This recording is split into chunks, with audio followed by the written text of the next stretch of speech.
can you put it on the car? Okay, you help? Yeah, good job. Good job. Good, can we lean it here? You need to put the wrench on this one here. Yep. And then let's turn this. You help me turn it? Yep, you push. Push. Okay, now we go this one a little bit. Okay, push. Oh yeah. Turn.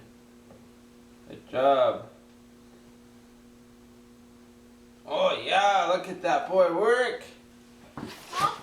Alright, you turn it more. Turn.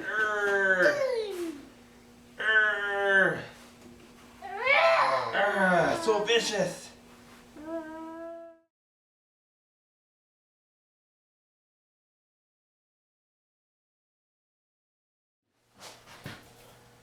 Welcome back, guys and girls, to another episode of Dad's Toy Garage, and today we're going to be working on the 1973 Celica, and my plan is to get the marker lights finished, and I've ordered a set of 69 Camaro Marker Lights, and I want to get them on each corner of this car, so follow along and let's see if we can make that work. And, I think I'm going to call it Project Judith Ann. There's some history with the previous owner I found some receipts in the car, and named Judith Ann, and I think it's kind of neat to pay some tribute to a previous owner who's passed away, I guess.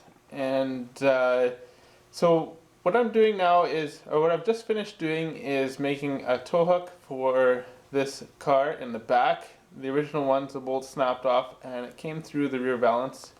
Any of you Toyota guys know, kind of right beside the tailpipe there where I'm pointing at, that's where the original tow hook came through. I wanted a clean valance, which I now have. So the new tow hook is that. So when you're standing up, the car will be sitting lower. You really won't see it, especially once it's painted black. But it's nice in case you're in a bind. Sometimes you got to tow. So this hook's made out of, well, when I got the Mazda Miata front clip to repair my frame rail on the Miata, I had extra tow hooks. So this one's now welded onto here. And I'm really happy with it. I like it. It's on there solid, like you can move the whole car with it. I've added, let's see here, I welded the center hole on, which would be kind of here. Then there's one here and one here. I've used those as weld points where the bolts ran through, and the bolt ran through there. And then I drilled a hole here and here, and I also welded through on those. Alright guys, I got a couple packages, or I got a package in the mail. And let's take a look at what we got here. It's from Classic Industries, and they do typical muscle car parts for restoration. So the part number we got on there it's a 69 side marker lamp kit, so that'll be like on Camaros and some other General Motors products from 69. And the part number is W-768A, and what's inside is a complete front and back side marker light kit with gaskets, the nuts, the red ones and the yellow ones, and then all the bezels. And so I went to Napa because I couldn't find a kit that included it, and I got the pigtails. And I guess the difference between this pigtail and the Celica one, besides the end that needs to fit in the Camaro, is it's got two wires coming out of it, and one of them is going to be power and one will be ground, so we'll have to incorporate that. And then I picked up the bulbs, so that'll be the project for this episode. Here is everything I should need to do the marker light conversion. Got the two reds, the two ambers, the gaskets, all the chrome bezels, wiring pigtails, some nuts, and 4 lights. So I'm going to figure out how I want to do this now. So what I'm doing is making cardboard template, and we'll stick it on the marker light here. I've just kind of cut the shape. I have to figure out how this all is designed, to what kind of shape it's supposed to be. It's a little different than I'm used to, considering this is not a Toyota. So we'll get this on place here. So that fits that hole. So then there's this piece, and that would slide in through here, and that would make a seal. So I'm going to do a little bit of online research and see what the fender cutout's supposed to look like. Looking on the computer here, this is the rear quarter panel of a 69 Camaro, and this is my template, so I guess my thought process is right. Now if we look at a front fender of a 69 Camaro, it's actually got points on each end here, so I think I can make it work either way. We'll start with the back, done like the back should be done, and then we'll go for the front after that. Okay guys, I figured out why the front and back cutouts, like this piece here that I've made, is different from, and why the front has a diamond on each end. And if you look in close here, this is the back one, and there's the front one. This one has a slant that carries through here. This one's just flat across.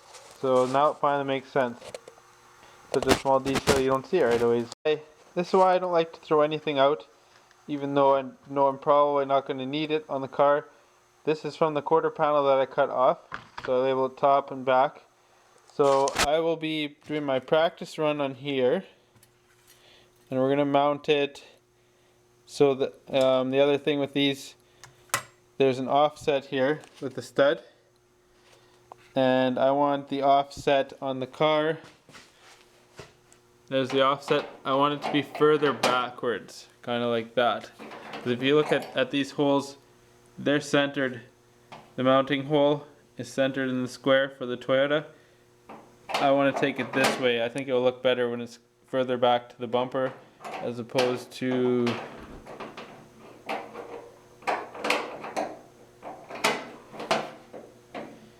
that's just too far into the car. It looks, to me, it looks funny there. It's got to, I'll be sitting back a little bit at this point. And what I've done to keep it symmetrical side to side, I'm going to reuse these holes. They were actually almost the same. I had to oblong the bottom one a little bit. So that'll already work for us. So what I've done is I held the template over and I drew what needed to be cut out. We'll start with that. There's the cutout, and we'll stick the chrome trim into there.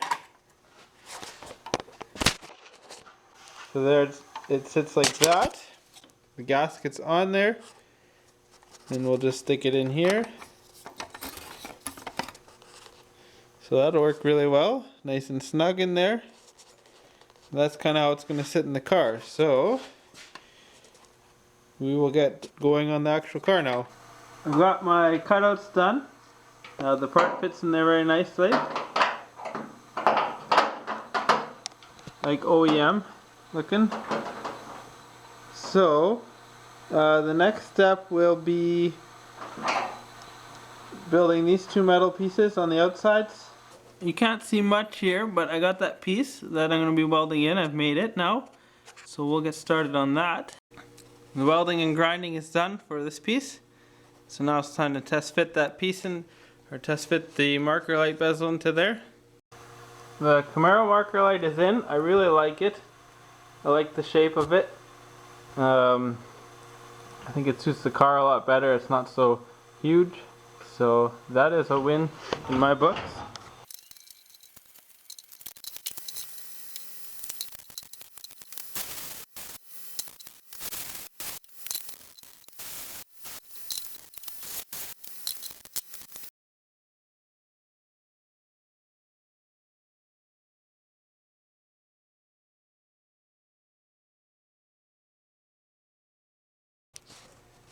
Now my driver's side is also modified. It should accept that Camaro corner light, or marker light I guess. Got this corner, or this marker light is wired up and working. The taillights work, license plate lights work, and that one's working. So let's flip the lights off, get some nighttime views.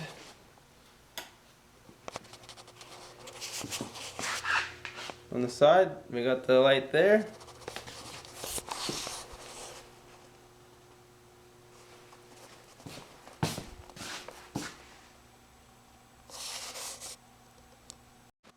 The next goal is going to be getting this marker light in here, and I've already drilled the holes where I want it to be. I just used the dimples that were in there, and I'm going to put it right there. What I have to do is do the cutouts again and then the extra welding. So we'll get on to that now. There's the template for mounting the front lights.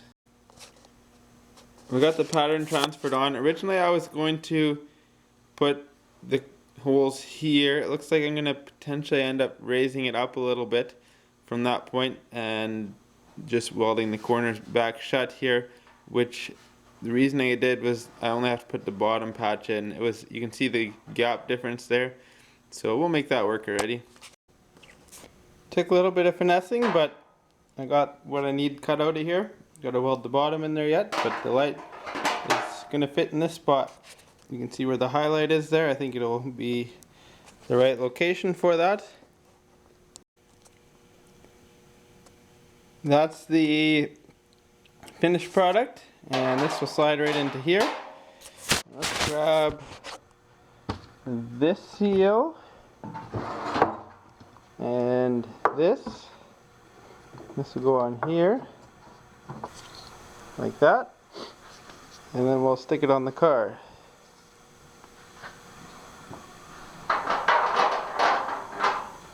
So there you go, you got the orange in there.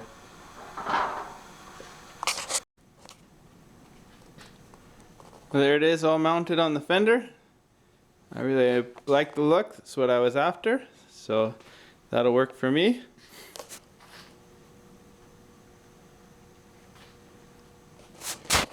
We'll see if we can get at the back side here without dumping everything over. So there you can see the mounting on the back.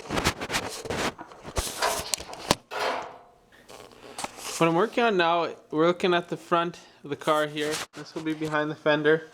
And I want to remove the original washer bottle, the bracket on there. You can see where I've kind of spray painted to mark out where the bracket will sit. I've got a new hose with a bit of a bend in there. So the goal is to have this sitting in here behind the fender, kind of in that location. And then we'll come through the top here, I guess, and out kind of in this hole most likely with a washer filler neck. I have to find something that'll work yet, but that's where I want to put the bottle. And I guess the washer hose, we'll just have it come up and drill a hole and have it come through here. Yeah, so I'll need to find a hose that'll go in here, and I believe this hose does fit in there, so I'll just have to get a neck that matches this hose, and then we'll be good to go with this. And then I gotta run the wiring. So what I've done is I've tacked 2 weld nuts onto this portion of the car so that I can just bolt this tank in right here, and we're gonna have a hose that will curve around here, so that should work for what we needed to do, and that'll be the starting point of this mod. Got the washer bottle sitting and mounted. It's bolted down now with those weld nuts that I had in place. So we got to figure out, get a hose run from here up into the engine compartment. That'll be part of it. We got to run the clear vinyl tube and run the wiring to this. So that's a good start on this. Just got another part that I ordered off eBay. Came in the mail today, and so washer bottle filler neck, and the plan is to run it through this hole and into here using a rubber tube connected to here, and then I'm gonna cut it in half here, and because it's got to come out here about like that, so it doesn't quite reach, but once I cut it in half here and put a little rubber between there, that should work really well. So that should complete this part, and that is off of, I think, like 07 or 08 Chrysler Crossfire. I have to check my receipt to make sure, but I like that it fits through everything nicely, so we'll make that work. Thanks for joining me on another episode of Dad's Toy Garage. I'm very happy with how these marker lights have turned out, and I'm pretty excited to have them on the car. I think they suit very nicely. They're very, I want to say, they flow more with the car. They're not so big and bulky, not like the feature of the side of the car. So I'm happy about this. And until next time, we'll talk to you later.